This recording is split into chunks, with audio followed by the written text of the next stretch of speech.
Good morning, everyone, and welcome to another episode of Insights from the Couch with my ever present and partner in crime, Dr. Anamaria from Seven Counseling. I am joining you today to discuss our newest topic, critical thinking. Dr. Anamaria came up with this idea, and I think it's so relevant for right now because literally everybody thinks that they're a scholar. And everybody Yeah. they watch a TikTok 30-second TikTok reel and they think that, all of a sudden they knew the secrets of the universe. And so we're gonna discuss today, like, what is critical thinking? Is it still a thing? Do we can we still expect it from people, when we talk to them? And if not, then are we completely lost? Have we lost all hope in Wow. Yeah. humanity? All right, Dr. Ana Maria. Maybe that was a little too dramatic, but I do feel No, no, right, I feel passionate about that topic. it's pertinent. So do I, and that's the reason why I suggested it to you when we were discussing some topics for the podcast. I feel like this is pertinent because once upon a time, critical thinking was part of the curriculum of learning. And you would go to school, and your teachers were literally teach you about critical thinking. But I surprisingly have spoken to a lot of my younger clients, and they're like, "What is that? No, we didn't get that class in school. What do you mean?" So basically, critical thinking is learning how to think for yourself with the facts, as many facts as you can get, and looking at the situation from different angles. But you got to be analytical. You cannot just go with one source of information. So there is a set of questions that I can definitely share.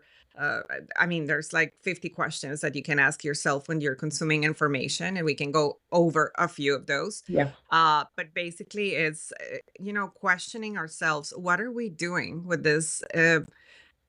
Information that we're getting from everywhere? Are we believing everything that we see just because it's on TikTok? Where are we getting our sources for learning? Mhm. Who do we believe? Who's got the truth? Yeah, I actually experienced that a lot with my daughter. I have a 12-year-old and she goes to school and she'll come back and she'll be like, "Mom, is it true that," like, for example, she came back the other day and she was like, "Mom, is it true that Michael Jackson was a pedophile?" And and I'm like, "Wait, what? Where did you come up with that information?" And she's like, "Well, my teacher told me." And I was like, "That's interesting. Why is your teacher having this kind of conversation with you?" And then the next thing was, "Where did your teacher get the source of information?" And she was like, "Well, she told me that she saw something on YouTube." And I was like, "So your teacher is using YouTube as its reference for educating you about what this celebrity did or didn't do." And so I was kind of surprised because she's also come back to me asking me like political questions that Mhm. supposedly her teachers told her information that they saw on TikTok or YouTube or Instagram. And I'm like, "No." So as soon as she comes to me, thankfully she comes to me. A lot of our kids don't come to us. But as soon as she comes to me, I'm like, "Where's your source? Where did you get that information?" Right. So, once upon a time, thank you for sharing that, Jalili. But once upon a time, a lot of us who are older, we had to go to libraries and actually fetch books with cards and reference check what we were writing on papers and making sure that we listed things correctly. So it was really a lot of work. I mean, thankfully, artificial intelligence can be helpful sometimes, right? And does things for us, but we still have to fact check what the artificial intelligence is telling us. So, like your daughter, the teacher is bringing up things that she saw in YouTube, but how do we know? I know that MJ subject is a little um intimidating because some people may say, oh yes, he was a pedophile, or people say, I don't know. Like, the bottom line is you have to look at that situation from different angles because people Right. have different perception. And so someone might have given this evidence about him being a pedophile. Another person might have said, no, he wasn't. Uh, so we have to look at everything. That the principle of critical thinking is not having an opinion about something right away, it's looking at everything that is presented in front of you and trying to make an educated guess as to what your position could be based on what is presented. And here's the reason why I think as a therapist, I'm very passionate about critical thinking, and that is because subjective thinking, so thinking based on your feelings or your first impressions, almost always leads to misunderstandings. And when I'm in the therapy chair, I suppose you can say, and I'm sitting across from my patient. If I am basing my care of that patient solely on how I feel about that patient, or solely about my first impression about that patient, what a disservice would I mean, it is I literally have just cut down the potential for that patient's well-being by like 50% because I'm not seeking information. I'm not curious about where the symptoms came from or the behavior came from. I'm not I'm not fully engaged in the conversation or in the person that I'm treating. I'm just judging or I'm just focused on my emotions, on my perception and my feelings. And that's where critical thinking is so vital. It takes away the me of it and then it focuses on it. What is it? Right. Correct. Thank you for bringing that up, and definitely is very relevant to therapy, but in all relationships, I think altogether, the brain has filters, and we choose to see things the way we see them because that's perception. Perception creates reality, right? So critical thinking is about receiving information and dissecting it and going like, wait a minute, is this my perception about it? Is this someone else's perception? What is the logical outlet here? When Yeah. you were talking about dealing with patients or clients, I sometimes ask a person that has this deep rooted thought or belief about Yeah. something, where did that come from? And a lot of times they're like, I don't know. Like I just they really think hard as to where this came from. But you can totally challenge that thought. You don't have to take care of everyone because you were told that you have to do this. So that's the principle of questioning your own perception. But in terms of the information that we're receiving, who is benefiting from this information that we're receiving? Let's stop for a second with that first question. Who benefits from spreading this information? So when you're watching a TikTok about whatever subject, let's say that if you have an autoimmune disease, it's because you need to do a cleanse and you need to do some prayer, or I don't know, something along those lines. You go like, wait a minute, is that true? Who is benefiting from this? Most likely the person that created the TikTok, right? Because they want views, they want Or sell a traffic. cleanse. Or Do we know for they wanna sell you a cleanse. exactly. Exactly. But if we go with the first thing that we see, then we're in trouble and we're spreading this information. You go to your friend and you say, oh, you did you hear about this cleanse? Oh my God, it's the latest thing and it's going to help you with your rheumatoid arthritis and it's going to do this for you. That's how misinformation gets spread because we're not filtering. So the first question would be, who benefits from this information that we're consuming? And the other thing is it harmful? We have to kind of like question that as well, because sometimes we feel that we're interested in a subject, we start consuming that information, but is it harmful? Like, is it harming me more than helping me? Is it fueling my perception about something? I Yes, you were actually going to have say some something. I I have saw it. a thought about that.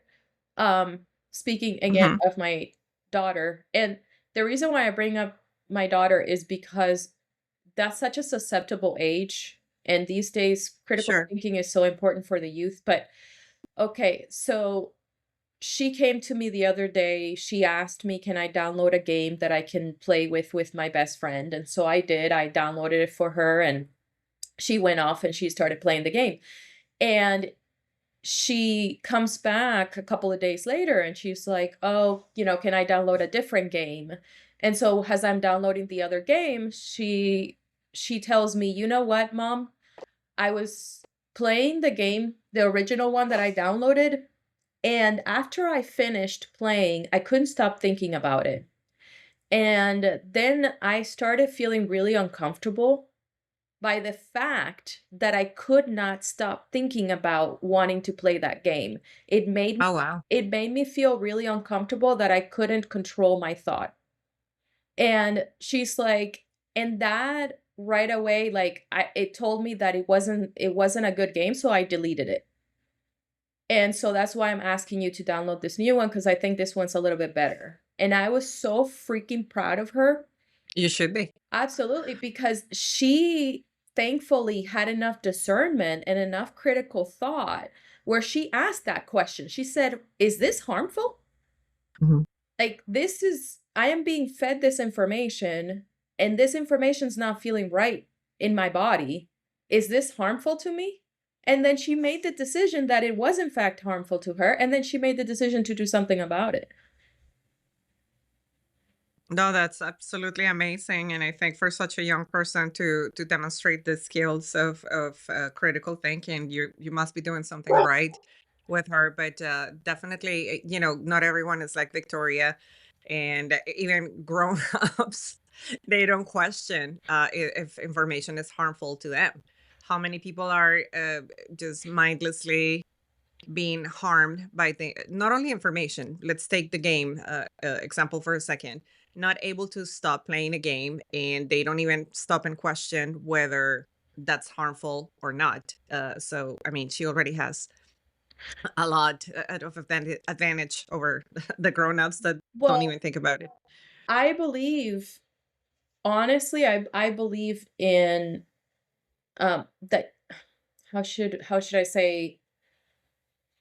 I believe that you can train someone one way or another. I believe that you can essentially, um oh my gosh, what was the you just mentioned this earlier, a Programming? programming. I believe that you Yeah, can program someone one way or another. I believe absolutely. I believe that a person who is programmed to think critically will think critically naturally, and I think that a person who has been programmed to believe and be vulnerable to the manipulation of others will naturally be susceptible to it. Well, that is just your typical conditioning Yes. response. But you can try to rewire that conditioning response or that conditioned response to something new. Is it going to take time? Yes, but I would like to see people using more critical thinking, because what I'm noticing is that there is an influx of information that is creating anxiety, and no one is questioning anything. Let's say 20 years ago, 10 years ago, even, we had references. We had people to go to experts, places to fact check, and we just don't do those things anymore. We go right away with what we see, with what we hear, and we spread it. And then we get very anxious about it. So then again, I was talking about some questions that are typical for critical thinking. The first question would be, who benefits from this? And is it harmful, right? Another question would be, who is the person that I need to consult with regarding this topic? If it is something that is meaningful to you, I would suggest the people that are listening gather as much information from people that know about the subject. And if you don't have direct access to that person, uh, then we can start using other resources, but that are credible. The fact that information is out there online or TikTok or whatever, it doesn't mean that it's not credible. It's the source that we have to kind of like look at. Who is this person? What are the credentials? I always go with credentials. Maybe that is an old school thing, but I still feel like if you spend a lot of time studying, and you spend a lot of time with practice, and you have the knowledge, you should be able to speak about this. I mean, that's your expertise. I'm not going to talk to you about mortgages because I don't know anything about them. So therefore, I go to the person that knows about the mortgages. But I will gather as much information as I can so that I can make my educated opinion and make hopefully a good choice. I I don't know, because critical thinking is not something that we talk about enough. Um, Mm, I don't know how many people are gonna feel as passionate about it as we are, but here's something that I think you might relate to. Um, every single time you turn on your phone and you log into a social media page, you are susceptible to thousands and thousands and thousands of messages, which maybe 10%, if that, is accurate. Maybe 10%. And we're talking about messages about your skin, your hair, your looks, your job, the way you carry your relationships, the way that you treat your body, the way that you work out, the types of foods you eat. A perfect example of the value of critical thinking is when you turn on social media and you see this beautiful girl talking about sh- uh, talking about how this is how I got the perfect butt workout. This is how I went from like having no butt to like a BBL allegation kind of butt, like the typical stuff. And then you look at the video and it seems so believable and they're trying so hard and the filters are great. And then you actually do a little digging and you're like, no, but that's an actual BBL. Or like, or you look into it and you're like, wait, um, none of those exercises make any sense. You are not trained, has a physical, has a trainer, As a trainer. has an actual trainer. You're not trained. And by the way, you're giving this information to the masses, which means that there's people with completely different body types from yours that are going to try this and may get completely different results, and then they're going to feel like garbage about themselves because they didn't get what you said you promised in this video. And that happens across every aspect of a person's life in every possible way. And we're just I I think that it all seems to go back to what we were discussing before, and that's identity. I think we're desperately, desperately, desperately looking for identity, someone to follow, someone to guide us, someone to help us figure out life. And it can be an influencer, or it can be some random person that we in Hollywood, or it can be there's so many different options. It can be the teacher, it can be the influencer, it can be the therapist, it can be the president, there's so many different options. 10% of the time, that information that you're receiving is going to be good for you and it's going to be accurate. 90% of the time, that person has absolutely no interest in who you are as an individual whatsoever. They're just trying to filter out information so they can get something back. Well, I think the purpose of communication and the people who major in communication or they dedicate their lives to working on this is spreading information, right? So it is a lot of, I mean, it has huge responsibility to do this, but because everyone can spread information from the comfort of their homes if they have a cell phone, then things have changed a little bit. I'm not saying that other times were better. Actually, I wanted to comment on something that I just remember, if I may. Orson Welles, who was I think an English movie director, long, long, long time ago, he did like a radio transmission of a book that was called the War of the Worlds, but it was supposed to be like a fake radio transmission about aliens taking over. And people listened to that. Not everyone, but some people listened. They were freaking out. They literally thought that the world was being taken Invaded. over by aliens. So panic just and so it was kind of like, sorry for using this word, it's kind of like a shit show for a little bit. And people had to realize, wait a minute, no, it was just a broadcast. It's not real. There's no aliens coming. And at the time, there was no TV. So Mhm. they didn't have really the way to fact check that with the TV. But Right. hey, the point is that the information is going to shape your perception, whatever information, whatever you're getting it from, guys. Like you said, your teacher, influencer, friends. The bottom line is to start asking yourselves who is benefiting from spreading this information and is it harmful? And I'm sorry that I'm harping on that, but I think that Oh, very those are the first two questions that I would say, like, okay, wait a minute, like what's coming to me? Okay, who's saying this? Who who said that Michael Jackson wasn't? I don't know who said that. Honestly, I don't know. But we can start an investigation and see Okay, well, maybe it was one of the kids that spent the night at Neverland. I think it's called the name of it. Is that Yeah, the it place, is. his house, Neverland? Yeah, yeah, I'm sorry. yeah. Maybe it was one of those children. Maybe it was someone that wanted to make money after he died. I don't know, but we cannot go with the claim because we don't even know who's benefiting from this, right? Is it harmful? I mean, the guy's dead. It's harmful to the people that allegedly were abused. But is it harmful to me? I'm going to tell you yes. Is it harmful to your child? I mean, what does she need to know? Why? What was the point of the teacher spreading this Right, in the right, classroom? right. So, Now mhm. here's an example of what that teacher could have used this for that was actually educational and helpful. This teacher could have said, "Here's a piece of information.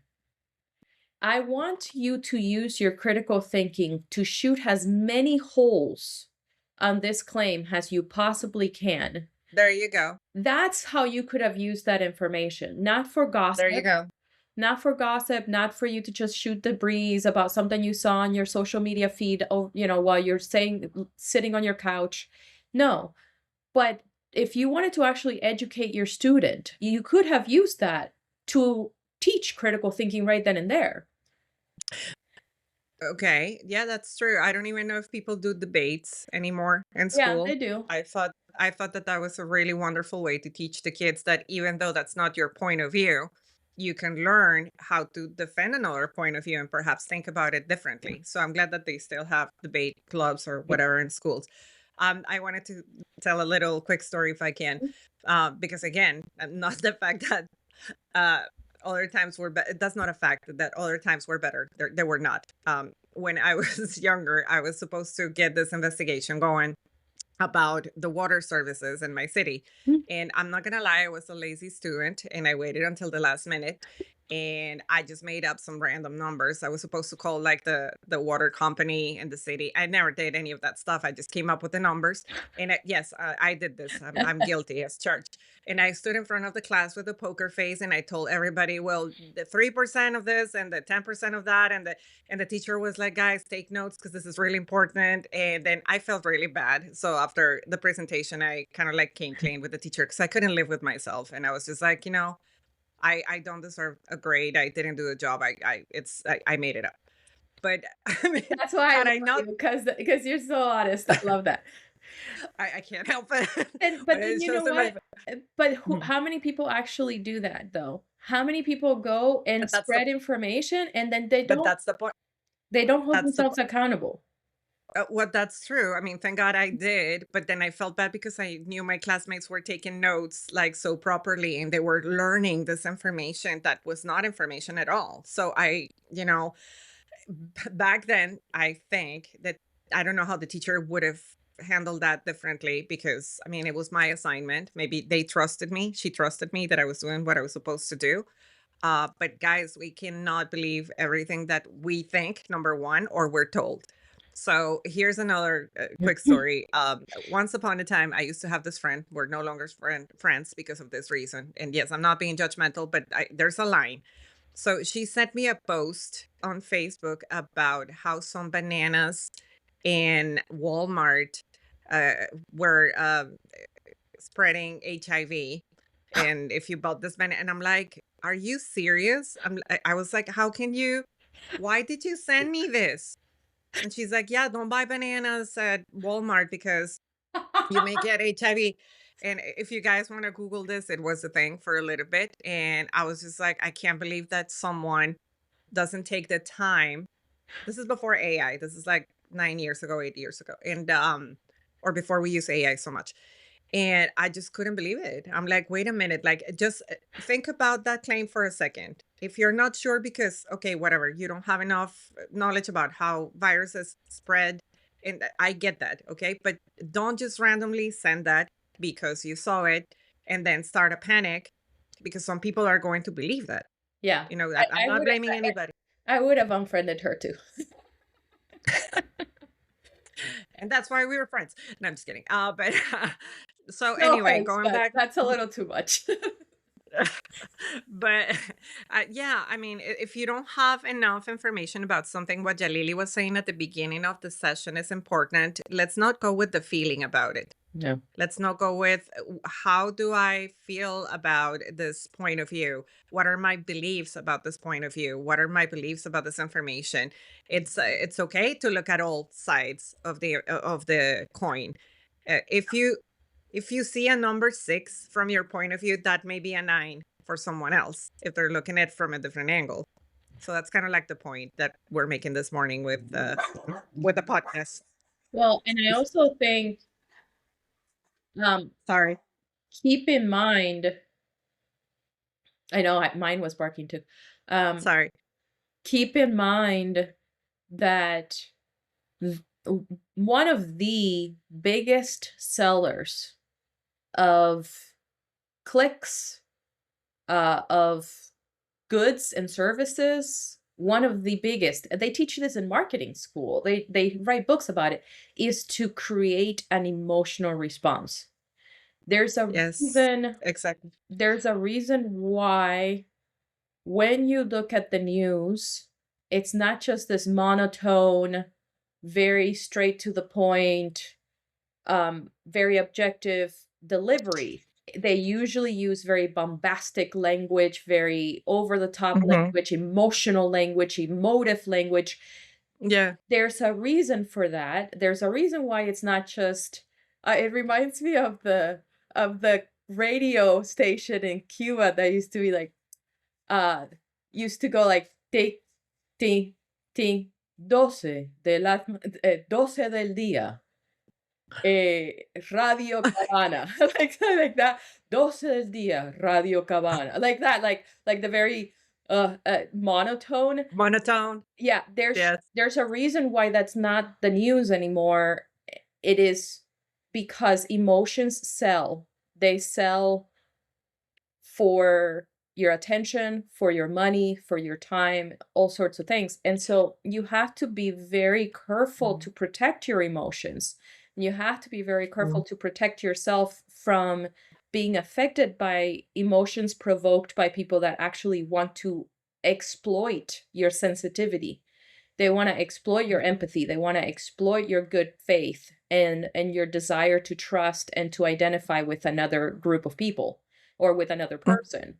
You have to Mhm. protect yourself from that because they're doing it for a specific purpose. They know that it gives them money, power, fame, etc., etc. And so and you're an easy target because you're not looking for that. You're not looking to use the person on the TV or on the phone.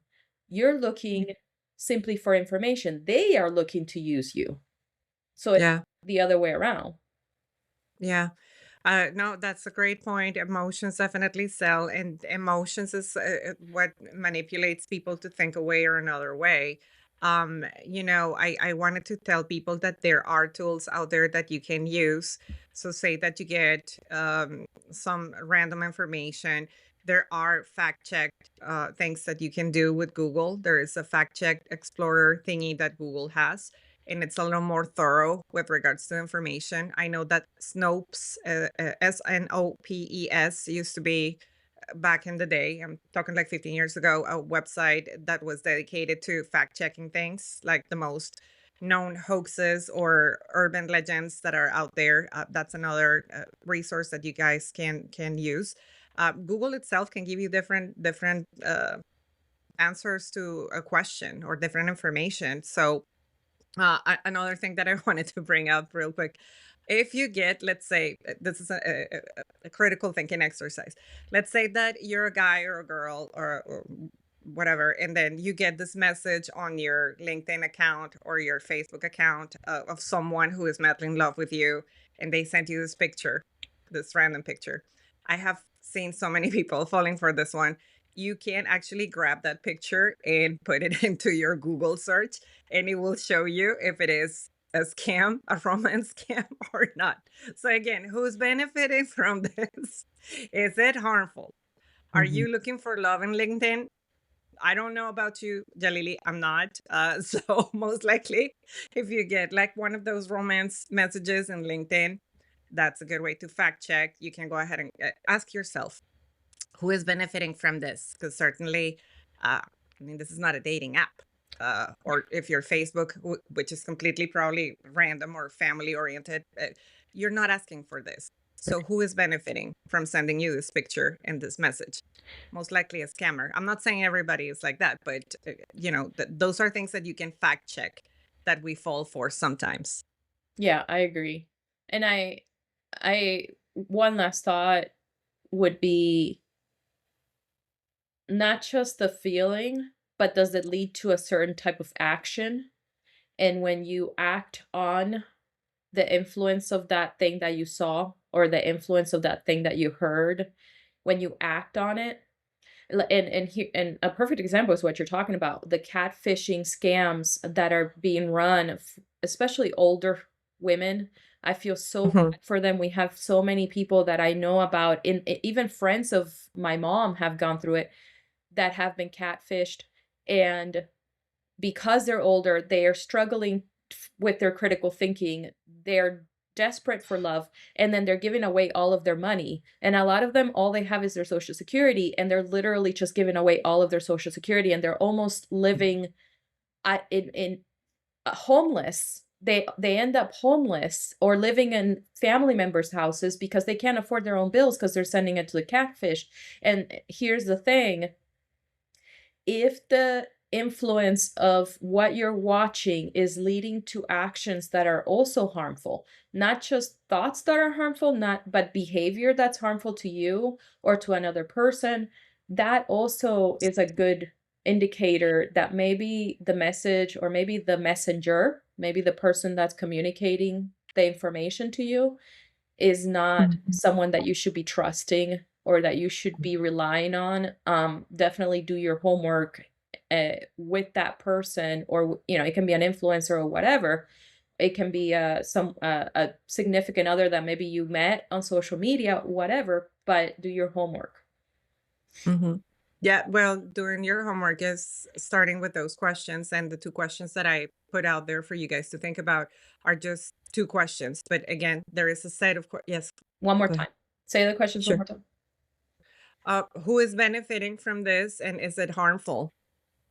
Those are the first two, but there's a whole set of questions. You guys can Google the critical thinking questions. I promise you, you're going to find at least 50 questions that are solid questions that you can use when you are dissecting information or receiving information. I also wanted to tell you that the LinkedIn example that I used happened to me yesterday. Oh, how it, perfect. it, yeah, it didn't, that has never happened. I'm going to say with LinkedIn. But yesterday I got this random message with a picture of a silver fox looking gentleman. I'm in my late 40s. And I was like, what is this? So, sure enough, I grabbed the picture, I put it in Google, and I found that it was a scam. I already kind of like had a feeling that it was that, but I confirmed because I wanted to fact check. And I'm like, wait a minute, who is this? Wait, who's benefiting from this exchange? Certainly not me. So something is not adding up here. Let me Hmm. fact check. Hmm. And so again, guys, something like Snopes can be super helpful, or Google fact check tracker. That's another one that I would say if you're. I don't care who you're getting the information from. Like Jalili was saying, it could be your teacher, it could be your spouse, it could be a friend, it could be an influencer, a TikTok, whatever. Just please start exercising your own thinking. Think for yourself and protect that beautiful brain. Protect your perception. Yeah. Um, Thank you so much, Dr. Ana Maria. Thank you. And to everyone listening, gosh, guys and gals, like, man, we're out here fighting for our lives. Like, it's hard, especially with AI. Ooh, it's hard. So let's just remember. I know that's a big one too. Go ahead. I just wanted to say to people that believe out there that Elvis still alive, no guys, Elvis died. He's dead. Oh no! Don't tell me that. No, there was a big thing like for a while that I Elvis just was saw a picture hiding. of him the other day. It happened with Hitler too. That supposedly no, it supposedly he was alive in Argentina or somewhere in Brazil. I don't know. Not now, but yeah, go ahead. I'm sorry. Yeah, so please protect yourselves, guys. It's a war out here. Um, and I'm not trying to sound like tinfoil hat kind of thinking, but I'm gonna be honest with you. There are some psychological mind games showing up that it's like, why? Why is it that everything has to be a psychological mind game? Why is that Mm. such a normalized thing and it happens constantly? So understand that there's a literal war for your mind and for the power of your attention. And the more they can capture your emotions and the more they can capture your sensitivity, and the more they can manipulate you into doing whatever they want you to do. And that is anybody, anybody. So be mindful of where you put your attention. Be mindful of what you allow yourself to be emotional about or what you allow yourself to be controlled by, and keep an eye out and ask the hard questions. Sometimes you're not going to like the answer. Sometimes you really do like that silver fox in LinkedIn and you really want him to be the real person. But you know what? Sometimes you got to ask yourself the question, is this a real person or is this a real situation? Is this a fact? And if it's not, step away because you're not safe. So, thank you so much, Dr. Ana Maria. Truly Thank you, Jalili. love the topic. Next time we meet, I think we're gonna start a series on women and identity, Women's, yeah. and it's gonna get deep and it's gonna get raw. And so I'm really, really excited about it. So stay tuned. Um, yeah. So have a wonderful day, everybody. Take care. Thank you. Be safe out there. Bye. All right.